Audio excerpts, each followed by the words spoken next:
Section 2. What happened to section 1?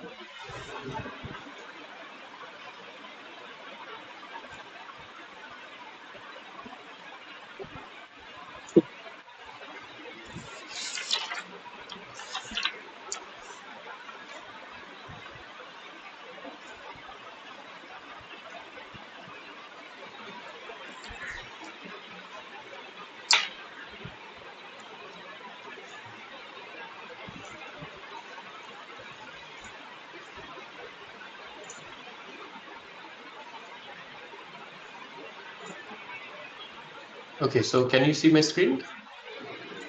Yes, sir.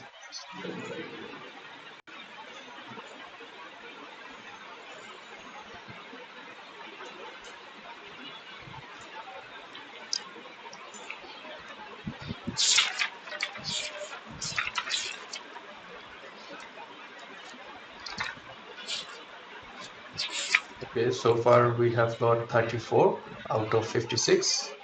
Anyway, so let's start and then we'll call the names after a few minutes. Okay, so in the last class we have talked about sub-band coding. Just 1 minute.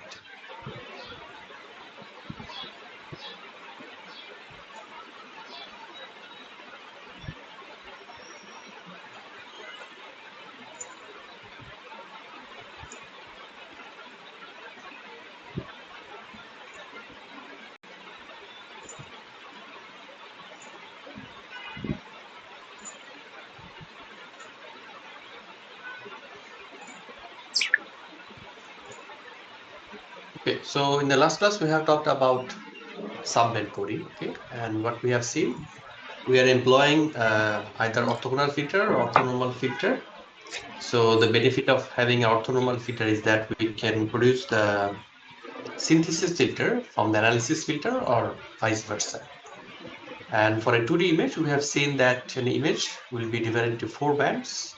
One, the horizontal band, then vertical, horizontal, and diagonal one. So from the image perspective, what we see the outputs like this. Okay, so this is basically one scale decomposition. You can go for further decomposition as we move along. Now we'll talk shortly about the Haar transform. The Haar transform will basically use the Haar wavelet. Okay, though the Haar transform was proposed in 1910, much before the Haar wavelet came into account. But we'll see that how it gets incorporated in the wavelet transform, because in the wavelet transform, not necessarily you'll use the Haar function. Okay, this is what we are mentioning here, the Haar wavelet functions, or we call the Haar wavelet filters. Okay, so in case of Haar transform, Haar wavelet and Haar transform are a bit different. Remember this one. Haar transform is done with a matrix. Keep in mind this, and we'll see how the matrix look like. And the Haar wavelet is basically one of the common and popular wavelet basis functions. As we have said that it is orthogonal. Okay, it is antisymmetric. Symmetric and antisymmetric are basically the same, that if you do the reflection order reversal and change the sign, it will become the same. The Haar wavelet, just for the quick review, will look something like this. Okay, let's say from 0 to 0.5, it has amplitude of 1. And from 0.5 to 1, it has an amplitude of -1. Okay, so if you do the order reversal, basically how will it look like? It will look like this. Okay, and then if you take the negative of this function, it will come back to this one. Okay, that's why it is known as antisymmetric. So let's move on. So what we do with an image, let's say you have an image of size n by n. So this n by n matrix, I mean the image matrix will be multiplied by the Haar matrix. Okay, the Haar matrix will be also n by n. Okay, so that means the matrix H will contain the Haar functions. Okay, for example, for a 2 by 2 case, it's going to be a matrix like this one here, 1 1 and 1 -1. It will look like this. Okay, there are some other things over here. So we'll have 1 by root 2 over there. For the time being, forget about this one. And there is a mathematical equation to find the Haar matrix. That means the coefficients or the entries of Haar matrix. I want to say in short how it looks like. In case of a 2 by 2 image, so we know that 2 by 2 image is very small. The Haar matrix look like this. Okay, so 1 1 1 -1, And you can see that the size, that means the value of n is equal to 2. So it is always divided by 1 by root over n. Okay. So if we are talking about a 4 by 4 Hart matrix, this is actually how the Hart matrix looks like. If we are talking about an 8 by 8 Hart matrix, this is actually how it looks like. Okay, so these coefficients comes with the mathematical equation that we can see over here. It's a complex one, but normally the fastest way I tell the students to remember is like this. So basically what happens, it starts with 1, 1, 1 minus 1. So if you look at the 4 by 4 matrix cases, what do we have? We have a collection of ones, then a collection of 1, and then minus 1. If you look at the third row, you can see that it is kind of 1 minus 1. And the fourth row, you have again 1 minus 1. The only thing is that previously the amplitude started with 1. The amplitude increased to root 2. And if the amplitude again increases, every time it increases by a factor of root 2. Okay. So if it increases by a factor of root 2, it becomes 2. That's why whenever you go to a 8 by 8 Hart matrix, it started with 1, then root 2, then 2. If it becomes even larger, you can even have 2 root 2. Okay, you could have 2 root 2. So anyway, so we normally what we do, we use this Hart matrix to find the Hart transform. Okay, to find the Hart transform. So basically what we do, if you have a big image, this image is kind of subdivided into small n by n sub images, and then you can apply the Hart matrix or multiply with the Hart matrix and get the Hart transform. Okay, so we are not going to talk much about this Hart transform because we want to know about Hart wavelet, okay, and how it is done. And we'll see that in case of Hart wavelet, somehow the coefficients are devised from the Hart matrix. Okay, so why and how, we'll talk about that later.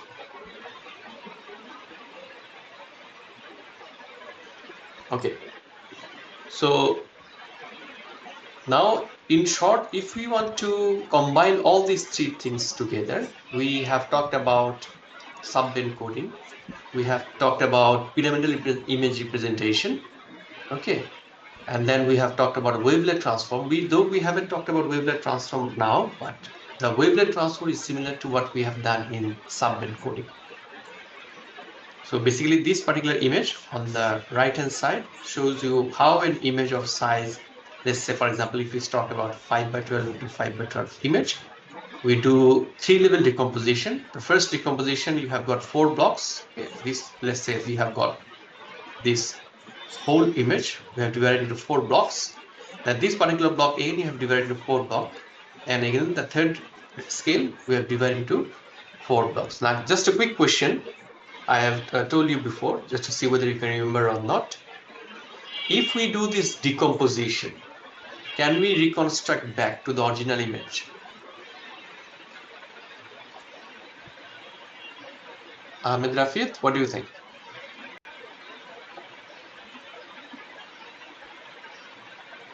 I cannot hear you. You have unmuted, but I cannot hear you.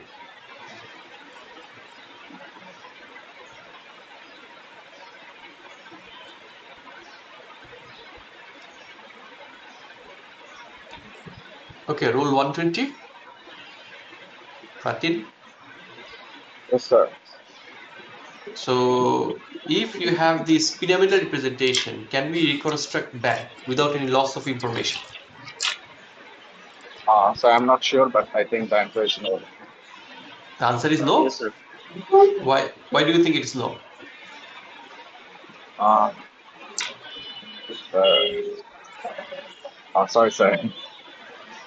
So it is possible if the filters that we have used are orthogonal or orthonormal filters, or if we have perfect reconstruction filters, in that case you can reconstruct back without any loss of information. Okay?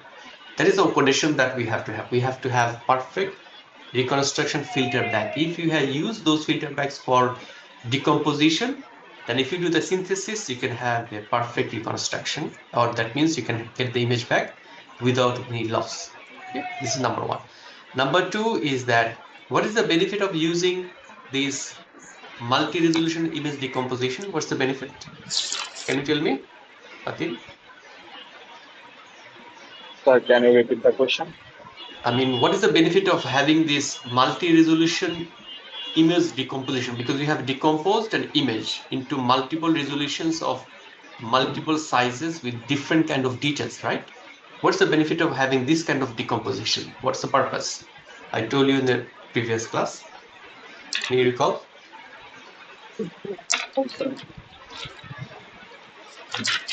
Okay. So what happens here, if we have this multi-resolution image decomposition, you can see that each of these details that you have basically generated or you have computed, these sub-images, sub-bands, if you see the histogram, okay, if you see the histogram over here, what do we see? It is mostly concentrated where? Mostly concentrated at 0. And the histogram is kind of spiked around 0. And since we have this kind of distribution, all these details, okay, that is all these detail bands, if I just say like this, okay, they can be compressed easily with different kind of compression techniques. Okay, so that what happens, you can have the image represented at different resolution, like you can see over here. Different resolution image can be generated with much less space. This is the benefit, and most importantly, in case of image compression or video compression, these kind of techniques are very much popular. Okay, so that means you have low resolutions where you have the approximation details, but the other details in the higher resolution or the fine representation, what we do, we store in terms of, but we can say that frequency subbands. If we have the frequency subbands, it acts like a bandpass filter, and the information are stored in different bands, as we can see in here, in different subbands. Okay, so this is basically the main motivations that we are talking about. Now we'll talk about this wavelet transform, but before going to the wavelet transform, we already know about multi-resolution analysis. We have seen that the approximation, remember I'm talking about approximation, think about the image itself, okay? The image itself at different resolution, okay? Or we can look at this image.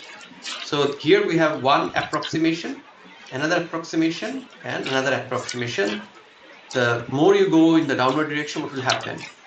The scale, what we normally say, the scale increases, okay? If we say the scale increases, it means that you have more fine details. So keep this one in mind. The scale increases means the details increases. That means you have fine representation of the content. In our case, it is images. Okay. So since we are talking about different resolutions or different scales, okay, that means basically we have information represented, okay, in roughly, if we speak about two bands, the low frequencies and the high frequencies. Normally, the approximation represents the image in the low frequencies, and the details, that means the subbands we have computed in the horizontal, vertical, and diagonal directions. These are basically the edge informations, or we can say that the information of the image which are represented in the high frequencies. Actually, that is actually what we have. Okay. So let's move on. Now we'll see some mathematical details. Okay, how it works. We'll start with a 1D function or 1D signal. Think in this way, but this can be extended to 2D, okay, even to 3D. So these are all mathematical stuff. I just want to concentrate on the mathematical one. Okay, so what do we have here? It says that any function, okay, can be represented or reconstructed or constructed as a linear combination of expansion functions. Okay, this expansion function is like kind of a basis. From the perspective of linear algebra, can you tell me what is the basis? Arifin? Roll 114. Can you tell me what is the basis from the perspective of linear algebra? Sir, I don't remember exactly. Linear algebra ছিল না, column space, vector, the row space, এগুলো ছিল না? Yes, Yes, sir. sir. Okay, who can tell me about a basis? সবার তো ভুলে যাওয়ার কথা না।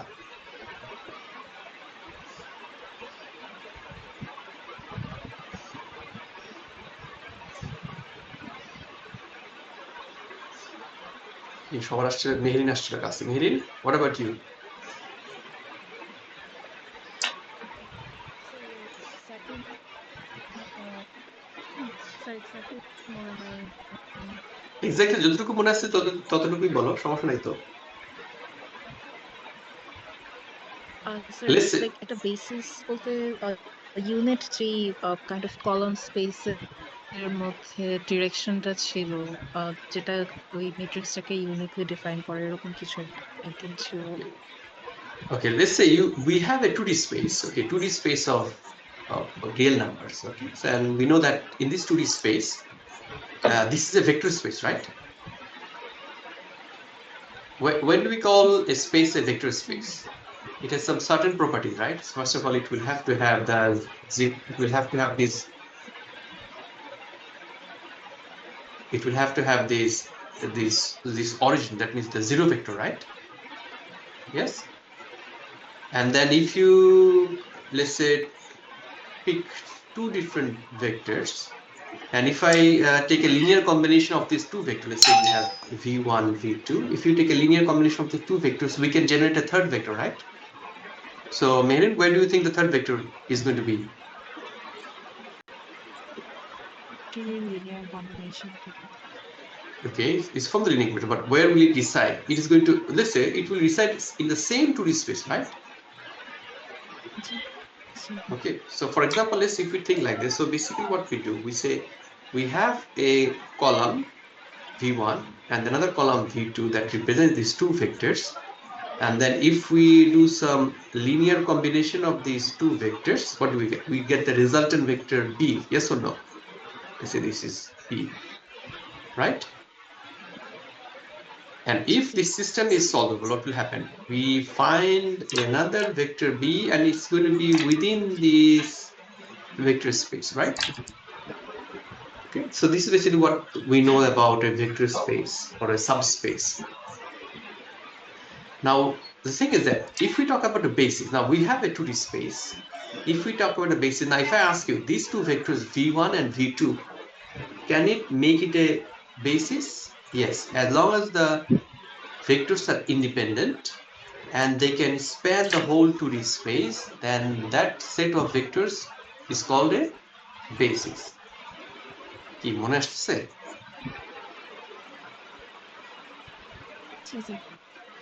Okay.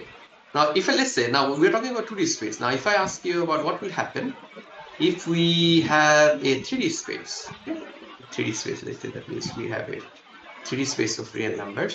Now, similarly, what I will do now, I will pick two vectors like we have done before. Let's say in this 3D space, I pick a vector v1, then I pick another vector v2, okay?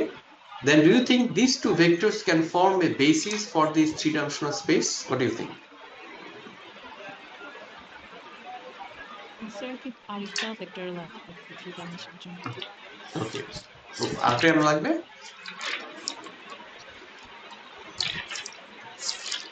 আরেকটা কেন লাগবে? First of all, these two vectors v1, v2 are independent. That's fine. So why they are not a basis?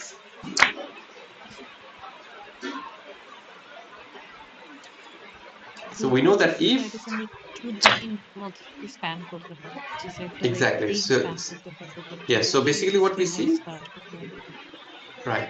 So we can see that with these two vectors v1, v2, we can span this 2D plane, but we cannot span the whole 3D space. So if you want to span the whole 3D space, what do we need? We will need another independent vector v3.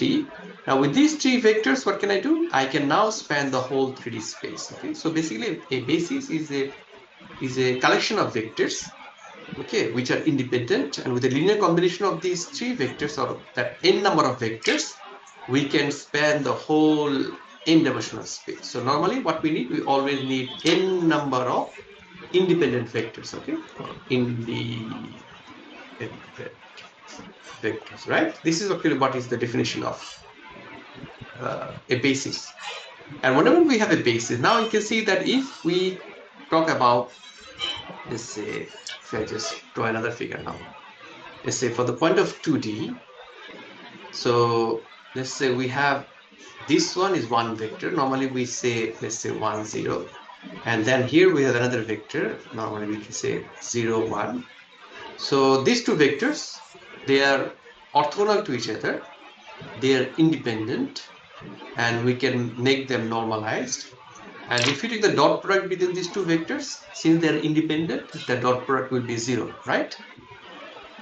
Now let's say if we have these two vectors, so now if I come up with the third vector, okay, let's say this third vector, let's say this one is like let's say for example 3, 2, or something like this one. So can we compose this 3, 2 vector? Okay, or if I just write like this 3, 2, 2. Can we generate these 3 vectors, this third vector from the 2 vectors? Yes. How do we do it? With a linear combination of 1, 0 and 0, 1, we can generate the vector 3, 2, right? We generate vector 3, 2. So this is what we have here. We have this basis, and we have this is a coefficient. Okay, this is a coefficient, and what is this coefficient doing? This is basically giving you the linear combinations, right?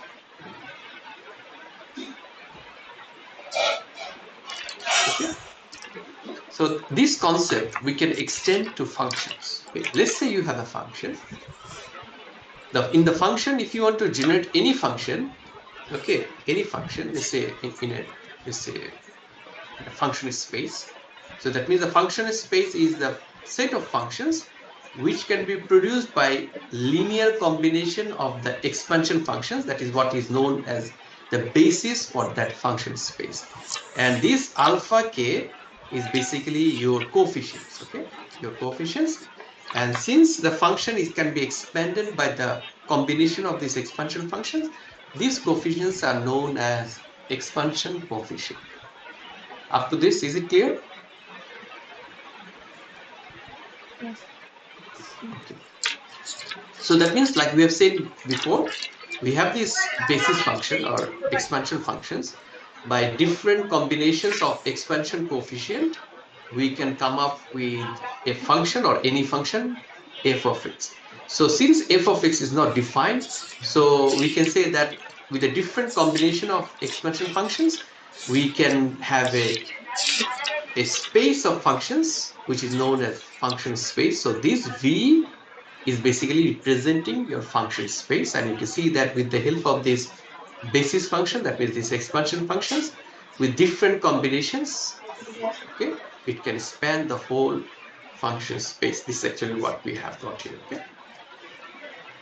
Now the question is that since we know, let's say for the time being, we know the expansion function, but how do we get the value of alpha of k?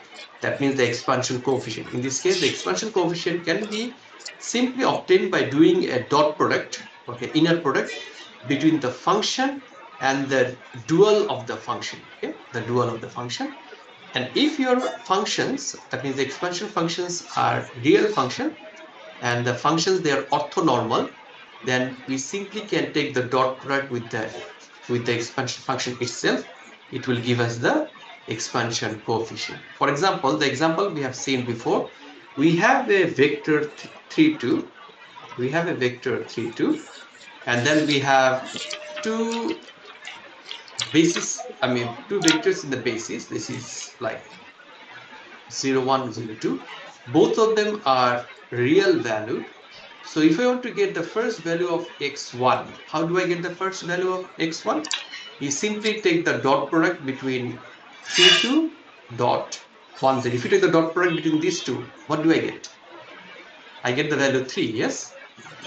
Similarly, if you want to get the dot product between 3, 2 and 0, 1, we get the second coefficient, that is 2.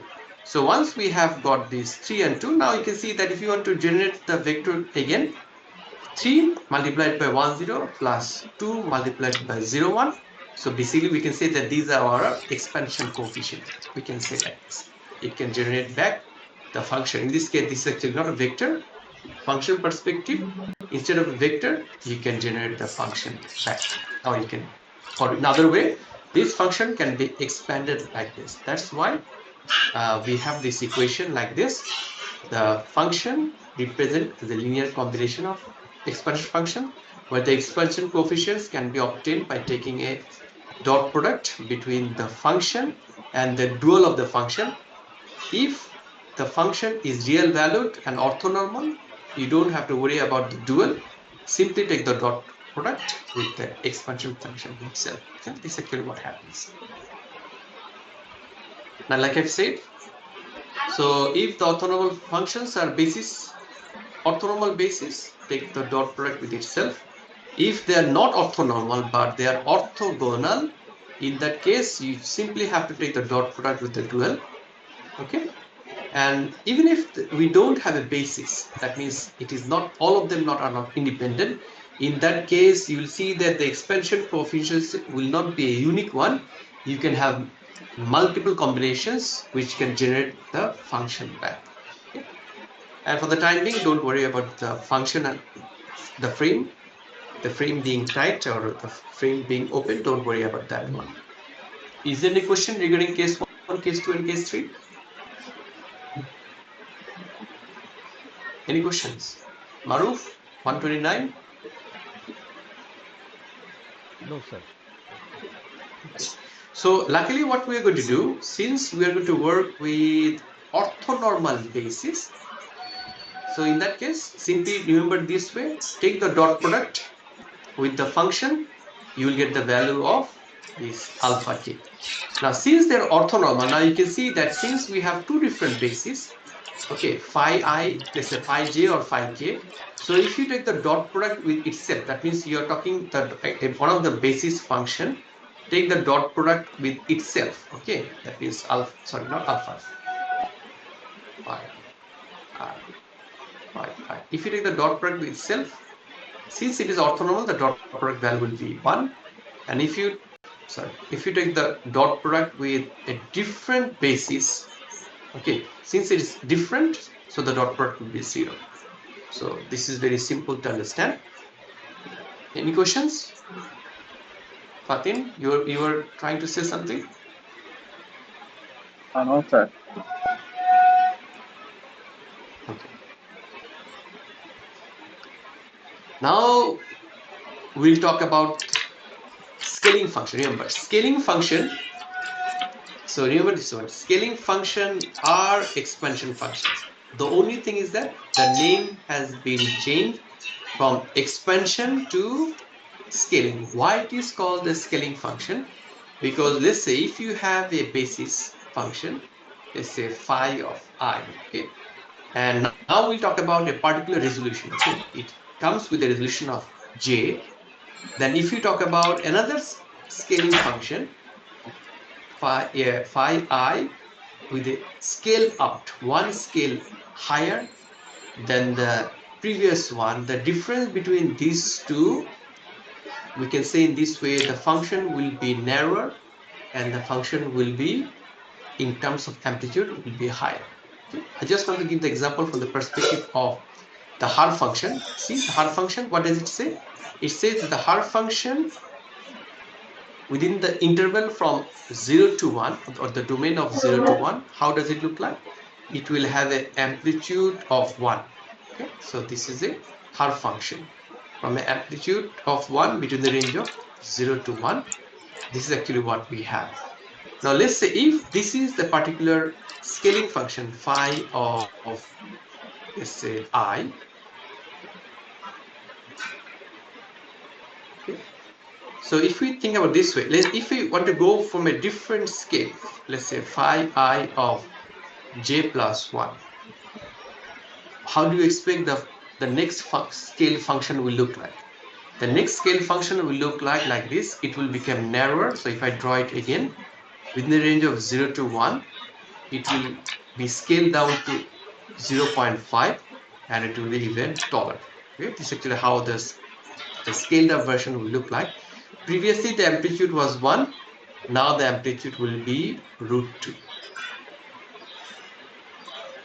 Up to this, do you have any question? Miraz?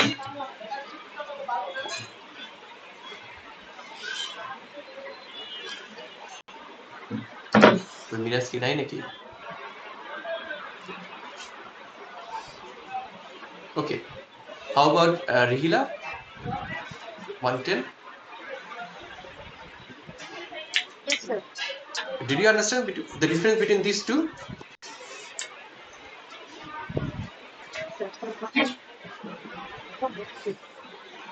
কথা বোঝা যাচ্ছে না, কথা কেটে কেটে যাচ্ছে, আবার একটু বলবে? So you have understood, that's what you're saying.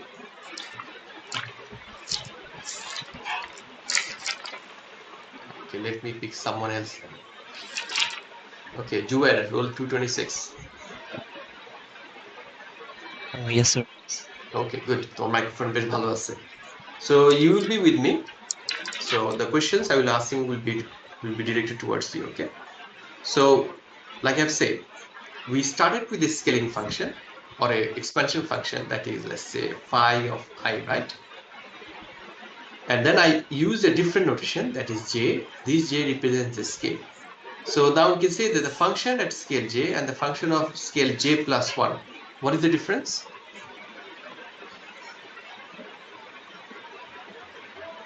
Jubair? Yes, sir. What is the difference? আমি মাত্রই বললাম তোমাকে ডিফারেন্সটা কি, জেনে তোমাকে আবার জিজ্ঞেস করছি। Now you tell me what is going to be the difference.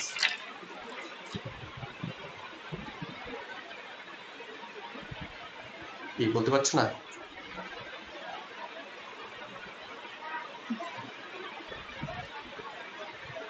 Sir, I was lost. That's I told you two things. First of all, this function at scale j, it has a width between 0 to 1 of amplitude 1. Yes or no? Okay, fine. Now, if you look at the scale j plus 1, how does the function look like? so 0 and amplitude is 0 to 0.5, right? So it became narrower. Yes or no? yes, sir. What about the previous one? It has an amplitude of what? 1. At scale j plus 1, what is its amplitude value? So V2. Root 2, right? Sorry, I mean, it looks like V2, right? It should be root 2. Yes, It sir. is root 2. So root 2 means what? 1.2 something something, right? That means the amplitude has increased, right? Yes, sir. So what happened? Whenever you scale up, the function becomes narrower and higher. Yes or no? Yes, sir. Okay, so এটা তো easy না মনে রাখা? Yes, Scale sir. up করলে কি হবে? Narrower হবে আর কি হবে? Higher. Higher হবে, okay? So these things, first of all, if you talk about it becomes narrower. So now tell me, you have a function, okay, the same function from 0 to 1, or let's say for the time being, let's say I go to 0 to 2. Okay, 0 to 2. This function is ranging within the range of 0 to 2 with amplitude of 1. So let's say this is like f of x. If I write f of twice x, what happens? How will the output look like?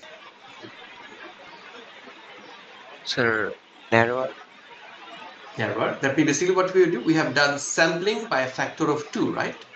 Yes, sir. Okay. If we do a sampling of factor of 2, what will happen? The function will get within the range of 0 to 1. Correct? Yes, sir. So because if you put the value of x, let's say this is the direction of x.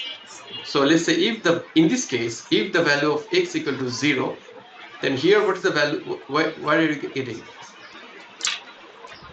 Sir, at 0 you give 0 for the 0. function. Okay. Then at the position x equal to 1, if you put it here, x equal to 1, basically you are looking at f of twice x. f of twice x is where? Here, right? The last one. Last point. So basically that means at point 1, the amplitude 1 is coming over here, right? So basically what happening? You're doing a subsampling by a factor of what? By a factor of 2. Yes? Yes, sir. Okay, fine. This is number 1, what happens. Okay. What will happen if we write this function like this? I mean, this is the second function. Okay? We are looking at the second function. f of twice x minus 1. How will it look like?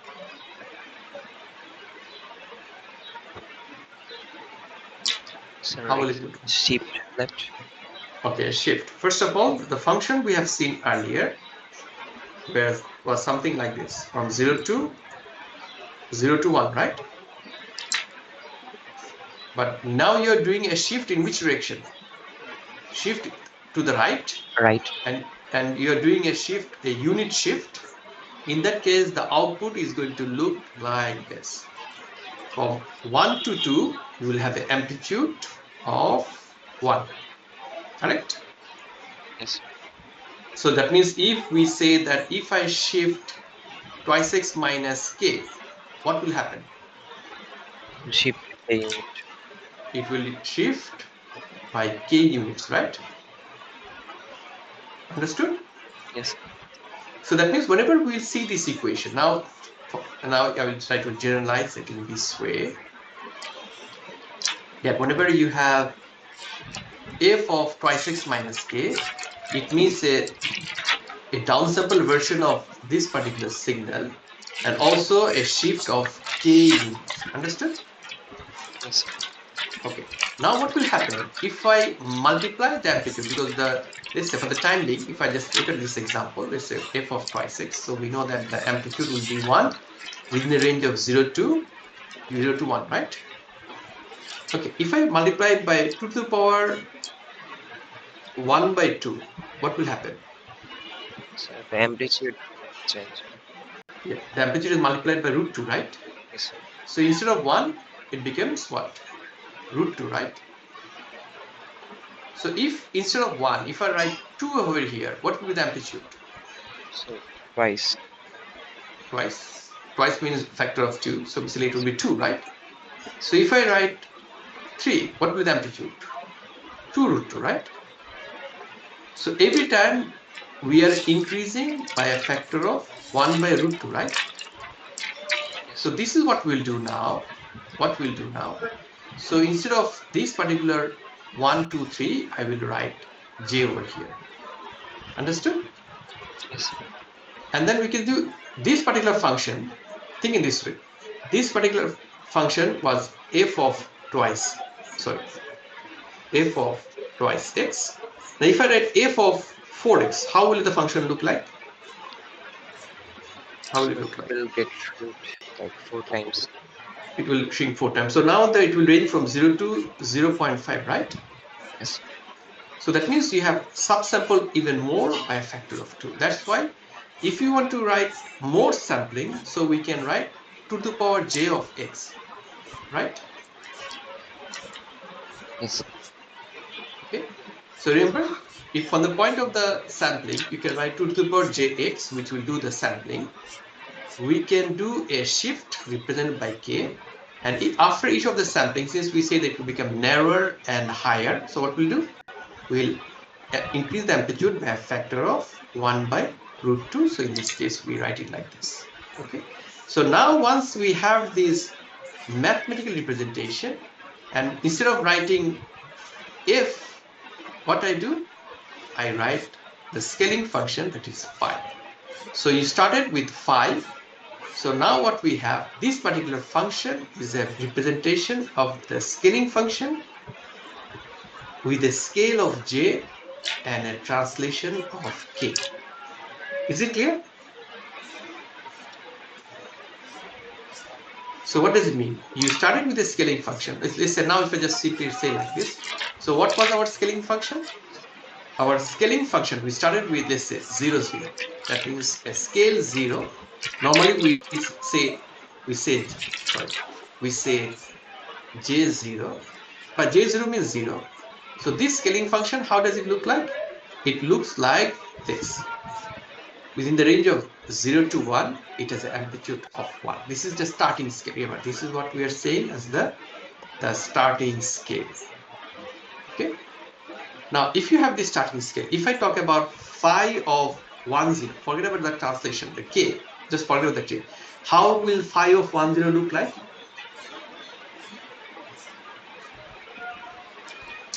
So just scale by 1. Shift. First of all, talk about the domain. In the domain direction, it will ranging from 0 to 1 or 0 to 0.5. 0 to 1. Why 0? Because you have already taken the scale equal to 1. If you take the scale equal to 1, what will happen? Now you're looking at phi of twice x. Yes or no? because the value of j is equal to what? Is equal to 1. So what do you have? Pi of twice x. So basically what you have a subsample or downsample version. So if you have a downsample version, previously it was ranging from 0 to 1, now it will range from 0 to 0.5, right? Yes or no? Okay. Then what about the amplitude? What is the value of j? 0, sir. No. The value of j is what? 1. K is K is 0. So the amplitude was 2 to the power j by 2. So basically now instead of j, I have 1. So that means the amplitude is going to be root 2, right? Understood? Now if I talk about pi of j equal to 2, 0, how will it look like? scale down, like shrink. Okay, it will become narrower within the range of what? 0 to 0 point what? 2.5. Okay, fine. How about the amplitude? What will happen with the amplitude? So 2 to Sorry? 2 to 2 only, right? 4. Because here the value of j is equal to what? 2. So 2 by 2 is what? 2. Yes or no? And here the value of j, what is the value of j was? What? 2, right? So what do we have? We have downsampled how many times? By a factor of 2 or by a factor of 4? By a factor of 4, right? So this one becomes 2 pi of 4x, something like this one, right? Understood? Yes. Okay, so this is actually what we have here. Okay. So that means now we have a expansion function phi, but this expansion function we are defining to different scale. The scale is represented by j, and with the increase of j, what will happen? Every time there will be a scaling by a factor of 2, and now we can see the mathematical representation of the scaling function at a scale j with a translation k. Now we can see this mathematical equation, right? Is it clear? Yes. Okay. Now, since we have talked about the scaling function jk, okay. Now we know that we have started the scale from j0, or we can simply say 0 actually. Okay, we can simply say 0. Now, what if you take the linear combination of all these scaling function, okay, all these scaling function, we can generate some functions f of x, right? Some function, not all functions, some functions f of x. Then we say that those functions, whatever we can generate, those belong to the function space v of j0 or simply 0. Can we say like this? Yes or no? Yes, sir. Okay. So now I will give you an example. Let's say we have a function. Okay. Now I'm drawing a random function. Okay. Though it might look peculiar actually. The function is like this.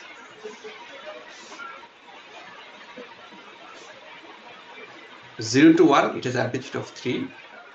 1 to 2, it has amplitude of 1. 2 to 3, it has amplitude of 5. 3 to 4, it has amplitude of 5. And 4 to 5, it has amplitude of 0. So this is a function, right? This black line is, let's say, f of x. This is the black line we are looking at. So now this particular function, can it be represented as a linear combination of the scaling function phi of 0k? Is it possible? Fatin, what do you think?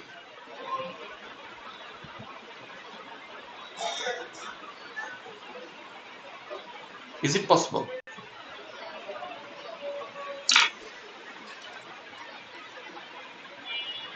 চলে গেল কই?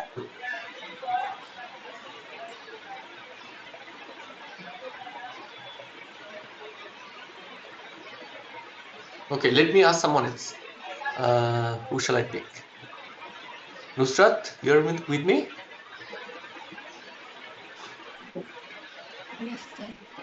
Okay.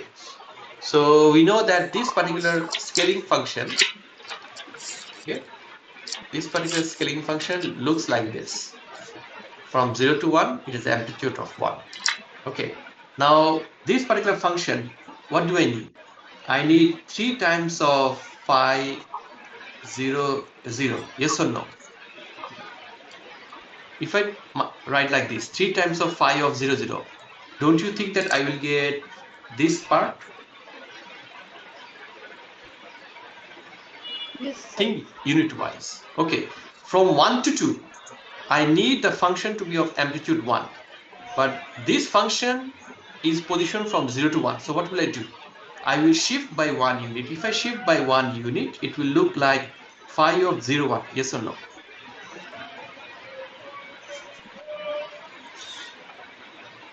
Phi of 0, 1. So what will happen? It will shift from where? From 1 to 2. And what is the amplitude we have? 1. So do we need to multiply by any coefficient? Technically no, but we can simply say 1, right? Okay. Yes. Now from 2 to 3, we need another function, right?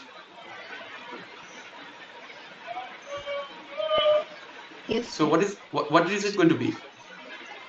The function 0, then we are translating where? 3. Translating at 2, but we know that this will have an amplitude of 1, but you need an amplitude of what? 5, right? So if you Yes. multiply it by 5, what will we get? We'll get the function represented by this. Yes? Yes, sir. How about the next part? You'll need the same function, but translated at 3, and then it will be multiplied by the scaling function of what? 5. Yes, sir. And what was the last one? Phi of 0, 4 multiplied with what? 0, right? So you see that this last part represents what? The shift, right? It represents the shift k, yes or no? Yes. So basically I can write my function f of x is represented by summation of pi of 0k, each of them multiplied by corresponding k. Can I say like this? Can I say like this? Sorry for the time being. So if I ask you, what is the value of alpha 1? What is the alpha 0? What is the value of alpha 0? Which one is alpha 0? K. This is going to be alpha 0. What is the value of alpha 1? This is alpha 1. This is alpha 2. This is alpha 3. And this is alpha 4, right? So you see, with a simple function, a hard function like this, we were able to generate this function right over here. That is why you can see that the function is now represented as a linear combination of the scaling function and the coefficients. Each of these coefficients are represented by alpha of k. And remember, this k represents a translation, okay? A translation. And these coefficients are known as scaling coefficient, okay? This is known as scaling coefficient. Is it clear? Yes, sir. Okay. Okay, so since the time is up, so that's all for today. So tomorrow is going to be our last class. So we'll have a quick review on whatever we have covered so far. And then I will tell you the syllabus and how to prepare to study. Okay. Okay, just a quick roll call. Since how many of you are here? 4, 5. That means not all of you are present. তো আমি খুব দ্রুত নাম দিকে যাব, তো তোমাদের কিন্তু রেসপন্ড করতে হবে। সো মাইক্রোফোন যারা অনমিউট করার প্রয়োজন ঠিক করে ফেলো। Okay, Maruf Ahmed, roll 129। Sir, present. Okay, Miraj, Yes, sir. Faria 103, okay, 106, Tasin নাই, Fairuz Khan, Present, sir. Okay, Rihina দেখলাম তো, ফাইন, আরেফিন Present, আছে, Present, sir. Nusfat, Present, sir. Okay Rafiq কথা বললো, Adib, Present, sir. Okay Ahmed Rafid, Present, sir. Okay Anik, Yes, sir. Good. Then Nowshin Mejabin, Nowshin Mejabin নাই, ও আছে, okay. Then 131 Rumman, Present, sir. ওকে। Surprisingly এখন সবার মাইক্রোফোন ভালো হয়ে গেছে। 134 রিফাত, রিফাত নাই। ইব্রাহিম